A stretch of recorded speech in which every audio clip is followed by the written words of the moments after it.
कोई भी शहरी जब इस ट्रैक से उस ट्रैक पर जाना चाहेगा तो उसके पास कोई पेडेस्ट्रियन ब्रिज अवेलेबल नहीं है, क्योंकि यहाँ तो पेडेस्ट्रियन ब्रिज 3 सालों से बन रहा है, जिसके सिर्फ पोल खड़े किए हुए हैं, जिसका सिर्फ स्ट्रक्चर है, लेकिन ब्रिज नहीं बना हुआ, जिसकी वजह से लोग मजबूरन रोड के ऊपर से चलते हुए दूसरे ट्रैक पर जाने के लिए मजबूर हैं। ट्रैफिक बहुत तेज़ है क्योंकि सामने ब्रिज है और ब्रिज से तेज़ी से ट्रैफिक यहाँ पर आ रहा है, और इसकी वजह से किसी भी शहरी की हादसाती मौत हो सकती है जब वो दूसरे ट्रैक पर जाने की कोशिश कर रहा होगा। मेरे कैमरामैन आपको दिखा रहे हैं कि ट्रैफिक यहाँ पर कितनी तेज़ी से दौड़ रहा है, और ये शाहराह पाकिस्तान पूरे पाकिस्तान को कनेक्ट करती है।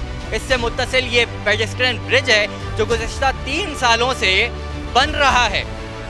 तो मेरी मुर्तज़ा वहाब साहब जो मेयर कराची हैं उनसे सवाल ये है कि मुर्तज़ा वहाब साहब आखिरकार ये ब्रिज क्यों बन के नहीं दे रहा है? पीछे ये तमाम तर आबादी है, ये शाहराह पाकिस्तान है जहाँ पर मैं इस वक्त मौजूद हूँ। ये शाहराह पूरे पाकिस्तान को कनेक्ट करती है।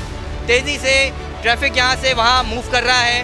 दोनों ट्रैक्स के ऊपर ट्रैफिक बहुत तेज़ है, और अगर किसी शहरी को इस ट्रैक से उस ट्रैक पर जाना है तो उसके पास कोई रास्ता नहीं है सिवाय इसके कि वो इसी ट्रैफिक के बीच में से गुजर करके इस ट्रैक से उस ट्रैक पर जाने की कोशिश करेगा, और इस कोशिश के अंदर किसी भी शहरी की हादसाती मौत हो सकती है, कोई बड़ा ट्रैफिक हादसा पेश आ सकता है।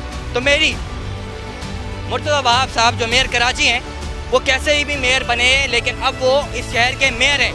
तो मेयर जनाब मुर्तज़ा वहाब साहब, मेरा आपसे सवाल है कि क्या हमारे पास टेक्नोलॉजी नहीं है?